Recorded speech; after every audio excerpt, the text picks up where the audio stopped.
ओम शांति। आज हम 25 जून 2023 बाबा की मुरली रिवाइज करेंगे। आज अव्यक्त मुरली है, रिवाइज डेट है 19/1/1995। आज की मुरली का सार है, ब्रह्मा बाप के कदम पर कदम रख, आज्ञाकारी और सर्वंश त्यागी बनो। आज की मुरली में बाबा ने ब्रह्मा बाबा के समान आज्ञाकारी बनने के लिए कहा। देखते हैं मुख्य पॉइंट्स आज की मुरली में।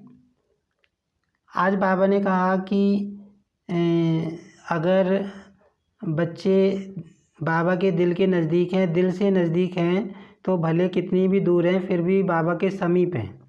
बाबा ने कहा कि अगर दिल से नज़दीक नहीं हैं तो भले मधुबन में हैं तब भी बाबा से दूर हैं। तो बाबा ने कहा कि इस समय सब बच्चे बाबा के समीप हैं और सब मौज से चल रहे हैं, बाबा के हाथ में हाथ लेते हुए आगे बढ़ रहे हैं। तो बाबा ने कहा कि माया जब आती है, जब कोई बात आती है तो वो बाप को किनारे कर देती है, तब बच्चे बाप को किनारे कर देते हैं और बाप को भूल जाते हैं। तो बाबा ने कहा कि बातें तो आएंगी, बात रूपी पर्दा तो आएगा, लेकिन तुम्हारा काम है उस बात को हटा देना और हमेशा बाबा के साथ रहना। और बाबा ने कहा कि इस समय तुम्हें फॉलो फादर करना है, ब्रह्मा समान बनना है, क्योंकि ब्राह्मण का मतलब क्या है? ब्रह्मा के आचरण पर चलने वाला। तो बाबा ने कहा कि सबसे पहली जो विशेषता थी ब्रह्मा बाप की, वो थी आज्ञाकारी बनना। तो ब्रह्मा बाप ने शिव बाबा की हर बात, हर आज्ञा का पालन किया। तो बाबा ने कहा तुम भी चेक करो, जो बाबा से आज्ञा मिली है अमृत वेले से रात तक, मनसा वाचा कर्मणा संबंध संपर्क के लिए, संकल्प के लिए जो भी आज्ञा मिली है शिव बाबा से, क्या तुम हर आज्ञा का पालन करते हो? हर आज्ञा का पालन करके ब्रह्मा बाप के समान आज्ञाकारी बने हो? बाबा ने कहा कि अगर तुम आज्ञाकारी बनते हो, शिव बाबा की हर आज्ञा का पालन करते हो, तो उससे हमेशा तुम्हें बाप की दुआएं मिलती हैं। और बाप की दुआएं तो मिलती ही हैं, साथ में ब्राह्मण परिवार की आत्माओं की भी दुआएं बाबा ने कहा मिलती हैं। तो बाबा ने कहा कि ये जो दुआएं मिलती हैं, दुआएं तुमको मिल रही हैं, इस बात की क्या निशानी है? बाबा ने कहा कि उसकी निशानी होगी कि तुम खुद संतुष्ट रहेंगे और जो तुम्हारे संबंध संपर्क में आत्माएं आएंगी वो भी संतुष्ट रहेंगी, खुश रहेंगी, डबल लाइट रहेंगी, हल्की रहेंगी। बाबा ने कहा तुमसे मिलके कोई भी आत्मा खुश हो जाएगी अगर दुआएं सही तरह से मिल रही हैं। फिर आगे बाबा ने बताया कि ऐसे मत समझना कि हमको बाबा की दुआएं मिल गई तो हमारा कनेक्शन तो बाबा से है, लेना देना बाबा से है, ब्राह्मण आत्माओं से हमारा क्या लेना देना है। तो बाबा ने कहा ऐसा नहीं समझना, दुआएं ब्राह्मण परिवार की भी मिलनी बहुत ज़रूरी हैं। बाबा ने कहा कि अगर ब्राह्मण परिवार से और ब्राह्मण आत्माओं से तुम्हारी नहीं मिलेगी तो माला के दाने तुम कैसे बनोगे? क्योंकि माला में सिर्फ शिव बाबा और तुम बच्चे थोड़ी ना होंगे, और भी ब्राह्मण आत्माएं होंगी। तो बाबा कहते फिर तुम कैसे मिला के चलोगे नई दुनिया में, जो प्यार वाली दुनिया आने वाली है। इसीलिए हर आत्मा से मिलाकर चलना है। बाबा ने बताया कि जैसे ब्रह्मा बाप थे, ब्रह्मा बाप से कोई भी आत्मा मिलती थी, चाहे छोटी चाहे कोई बड़ा, तो सब खुश होके जाते थे, है ना, हमेशा खुश होके जाते थे, हल्के होके जाते थे।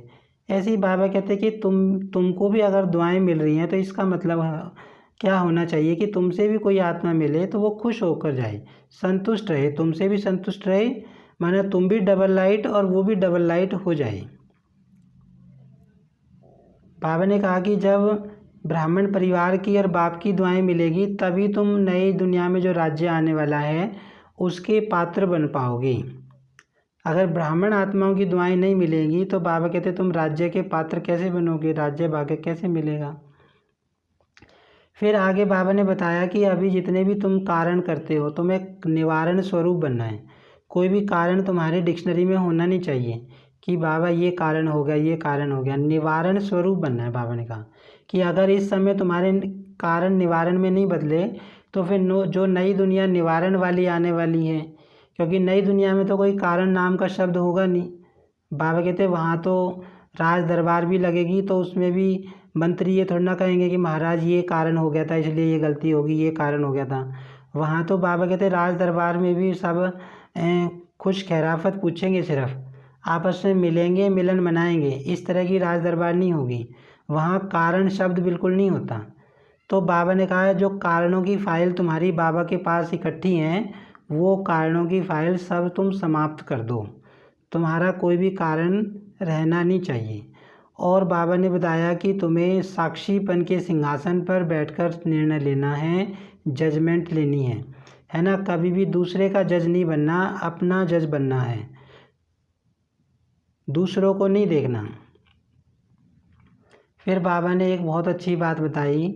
बाबा ने कहा कि जो बातें आती हैं ब्राह्मण आत्माओं के जीवन में, उनमें भी ब्राह्मण आत्माओं से ज़्यादा अकल है।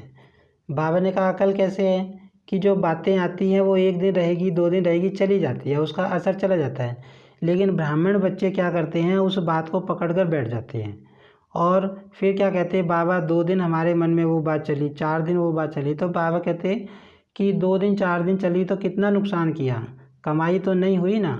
फिर बाबा कहते तुमसे तो ज़्यादा अकल बात में है, बात भी आकर चलेगी लेकिन तुम बात को छोड़ नहीं रहे। तो बाबा ने कहा तुम भी अकलवान बनो, तुम भी बात को छोड़ दो, ज़्यादा देर तक बातों को बाबा ने कहा पकड़ने का संस्कार मत बनाओ। आज की मुरली में वरदान है, ब्रह्मा बाप के कदम पर कदम रख, हद को बेहद में समाने वाले बेहद के बादशाह भव।